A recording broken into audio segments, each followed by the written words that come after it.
In terms of the overall timeline, just over a year ago now, almost 18 months ago, in January of 2009, New Rochelle was selected as a pilot community by ICLEI, which is a globally renowned carbon action planning and sustainability planning organization, to be alongside Newark and Miami-Dade as pilots for collaborative planning processes, stakeholder engagement, to chart a course moving forward that's less energy dependent, less carbon intensive. About a year ago, the Sustainability Advisory Board was appointed by the city manager, and for the past 12 months we've been working, as the mayor and city manager described, on a volunteer basis, both as a combined body and also within 4 technical subgroups, working groups on various more specific topics. But as kind of a course correction to make sure we were engaging the public halfway through that year-long process, there was a public workshop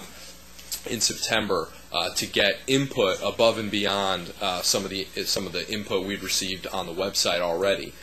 Tonight, as you all know, we're here to present this draft plan just a few days ahead of Earth Day 2010, and then a proposed schedule moving forward has a public hearing on May 11th and a potential date for adoption in late June. But it's important to note that that schedule is flexible, and it's really to the discretion of this council whether or not we keep to that schedule or amend it slightly based on your input. I'm not going to read through all the members of the advisory board, but I think you can see just by glancing at the list that not only is it a broad and comprehensive, it represents a full range of community members and local stakeholders, and also some experts from outside of the municipality. And the full list is included in the appendix of the report. The beginning of the report really begins with 10 big goals for 2030. They're just a sampling of the goals that are listed throughout the report. They're illustrative and of the larger principles embodied therein. And I'm just going to not read all 10, but kind of summarize the big ideas behind these. It's really about reducing the energy necessary for the community by 20%, reducing the waste produced by the community by 15%, enhancing the suburban character of the city and the quality of life in the city through the preservation of natural space and water, by providing new access to natural amenities such as increased access to Long Island Sound, by planting 10,000 additional trees around the city, creating a natural system that has the capacity to absorb more stormwater and mitigate flooding within the city, and ensuring that growth, whether it's residential or commercial growth, is designed in ways that complement existing neighborhoods, are located in places that are not exclusively automobile dependent, and reinforce the aspects of the community that we all value most. The overall structure of the plan, much of what I've said here is included in the summary. Then there's an action plan that focuses on 6 issue areas, and I'm going to go into a little bit of detail on each of those 6. There's appendices that include some of the information that I've described here, such as the advisory board membership and other supplementary materials. And then finally, that section that I mentioned earlier, numbers, which includes the bulk of the quantitative support for all of these initiatives. The first of these 6 sections is energy and climate, and you can see it throughout the report with that sun icon. There's 8 initiatives that fall under energy and climate, and I'd say overall they basically work to cut spending on energy usage, lighting, reinvest some of those savings in renewable local electricity generation, incentivize and facilitate private sector building retrofit to make existing buildings more energy efficient, and then ensure that new buildings are green and energy efficient. The next section is on waste reduction and resource conservation, and it's throughout the report with blue and the recycling icon. There's 7 initiatives that fall under this, and the overall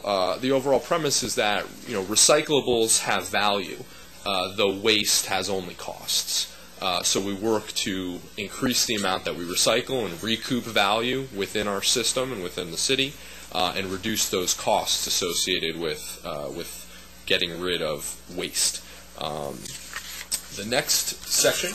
ecology, biodiversity, and public health, is exhibited by the leaf icon in this nice columning mint green. There's 9 initiatives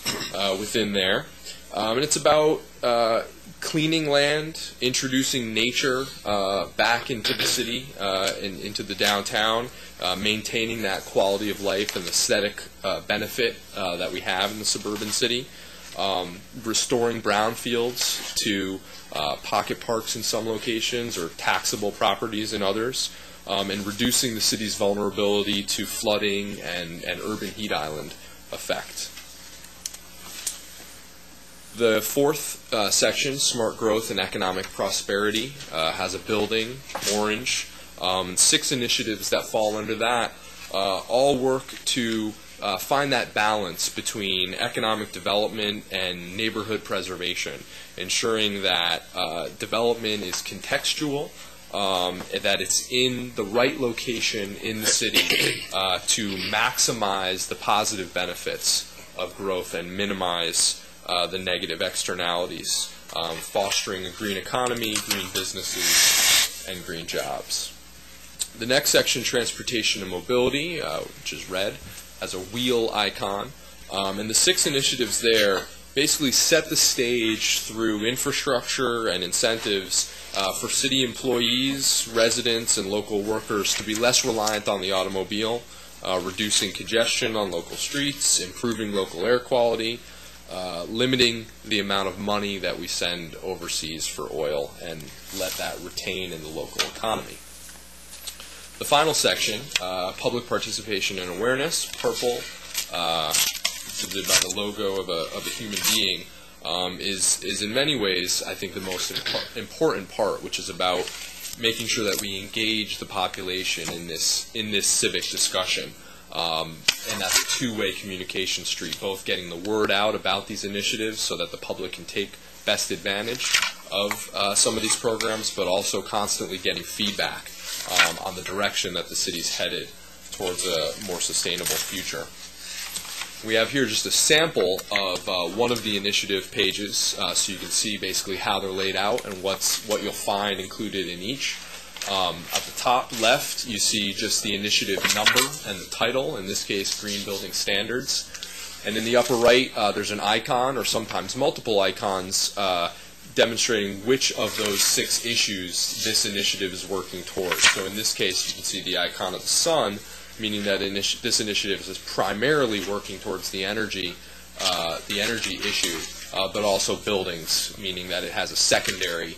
impact on the economic growth and smart growth issue area. Next, underneath that, you can see each initiative has a brief description and the goal that summarize the thrust of the effort, perhaps a picture to help demonstrate what it is we're talking about. And I think this is really crucial, the past actions and achievements, to demonstrate that in almost every case we're building off of current trends, building off of current initiatives in the city working forward.